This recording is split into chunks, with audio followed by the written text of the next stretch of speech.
বাবা মা বেঁচে থাকাকালীন ছেলে তার স্ত্রীকে হজে নিয়ে যাওয়া যাবে কিনা? দেখুন, বাবা মা বেঁচে আছেন, আপনি আপনার স্ত্রীকে হজে নিয়ে গেছেন, কাজটা কি ভালো করলেন না খারাপ করলেন? সবাই বলতেছেন খারাপ করলেন। মাশাআল্লাহ, বাংলাদেশে মানুষ অবশ্য ঘরে ঘরে মুফতি আর ঘরে ঘরে ডাক্তার।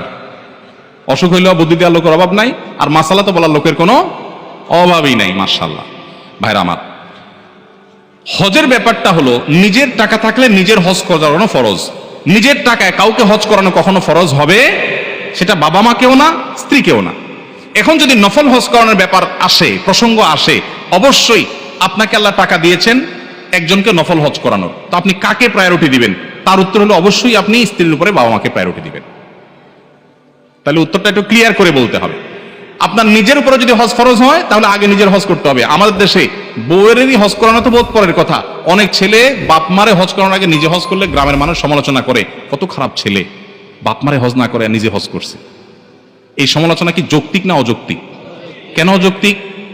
কারণ হজ যার টাকা থাকে তার উপরে ফরজ হয়। ছেলের টাকা হয়েছে ছেলের উপরে ফরজ, বাপ মার টাকা নেই তাদের উপরে ফরজ না। এটা রেসপেক্টের বিষয় না, এটা ফরজ আদায়ের বিষয়, অতএব ফরজ আদায় করতে হবে। কিন্তু ছেলেরাও অনেক সময় নিজে হজ করতে চায় না, বলে যে এত সকাল হজ করে ফেললে আরো তো জীবন বাকি রয়েছে, জোয়ান বয়সে হজ করে ফেললে শুনছি যে হজ করলে আর কোনো আকাম কুকাম করা যায় না, তো এত তাড়াতাড়ি হজ করে ফেললে কেমনে হবে, এখনো তো অনেক কিছু বাকি।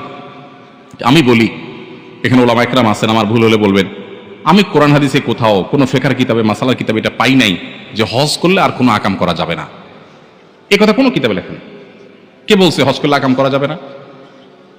আকাম হজ করলেও করা যাবে না, হজ না করলেও করা যাবে না, ওইটার সাথে হজের কোনো সম্পর্ক নাই।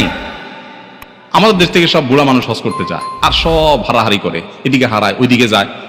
আপনি ইন্দোনেশিয়ান, মালয়েশিয়ার অন্যান্য দেশ থেকে সব ইয়াং বয়সে হজ করতে যায়, ওরা হারায় না। আমাদের দেশে সব হারায়। মিনাতে অনেক বছর আগের কথা, মানে 10-12 বছর আগের কথা, এক হাজি সাহেব দেখে যে শুয়ে আছে, তখন এখনকার মতো এত সুশৃঙ্খল ছিল না, পুলিশের এত অ্যাক্টিভিটিস ছিল না।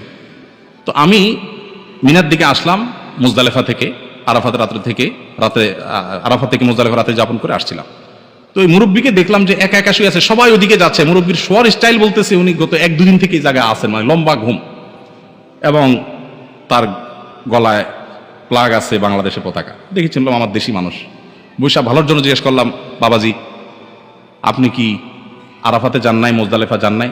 কয় না, আমি 2 দিন ধরে এখানে আছি। বাবা তুমি বলেন কি, সবাই তো চলে গেছে, আপনি যান নাই? এখন আমি যাই নাই, এখানে আছি, এই তো হজের এলাকা। তো আমি বললাম হজ হয় নাই তো, আরাফাতে না গেলে তো হজই হবে না, ওটা ফরজ।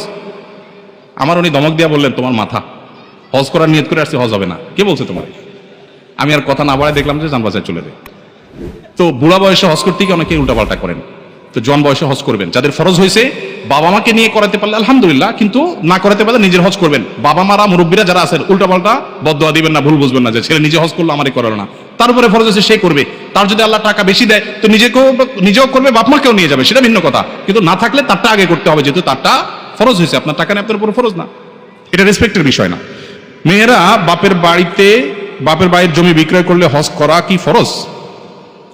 বাপের বাড়ির জমি বিক্রি করলে মেয়েদের উপর হজ ফরজ কিনা বলেন, উত্তর দেন। মুফতি তো আপনারা সবাই একটু আগে তো দিলে, এখন আর দিবেন না। দেখুন, বাবার বাড়ির জমি বিক্রি করে সম্পদের ভাগ পাইছেন কোন মেয়ে, যদি সেই টাকা দিয়ে তিনি হজ করতে পারেন, মেয়েদের হজ ফরজ হওয়ার জন্য 2 জনের হজের টাকা থাকা লাগে, নিজের এবং মাহরামের। তার মানে এখন বর্তমান বাজার অনুযায়ী যদি 6 লাখ টাকা লাগে হজ করতে, তাহলে 12 লাখ টাকার মালিক হলে হজ ফরজ হয়। এখন যদি বাবার বাড়ি থেকে যেই জমি পাইছেন ওইটার ভ্যালু 12 লাখ হয়, তাহলে আপনার উপর হজ ফরজ। কথা কি বুঝাতে পারছি? এখন বলবেন জমি বিক্রি করে হজ করবে? হ্যাঁ, জমি বিক্রি করে হজ করবে ওই ব্যক্তি যে জমির ইনকামের উপরে ডিপেন্ডেন্ট না, যার জমির ফসল দিয়া তার 12 মাস চলে, সংসার চলে, তার জন্য জমি বিক্রি করে হজ করা ফরজ না। কিন্তু যার জমিটা ফসলি জমি না বা এটার উপর ডিপেন্ডেন্ট না, তাহলে সেক্ষেত্রে এটা বিক্রি করেও হজ করার মতো সামর্থ্য হলে তিনি হজ করবেন। অতএব কোনো বোন, তিনি কি বাবার বাড়ির সম্পদ পেয়ে ধনী হয়েছেন, নাকি স্বামীর মোহর পেয়ে ধনী হয়েছেন, নাকি বিভিন্ন বন্ধু বান্ধব আত্মীয় স্বজনের গিফট পেয়ে ধনী হয়েছেন, ছেলেদের টাকা দিয়ে ধনী হয়েছেন, ডাজ নট ম্যাটার। দেখার বিষয় হলো হজ করার টাকা হয়েছে কিনা, হয়েছে তারপর হজ ফরজ। বোঝাতে পারছি?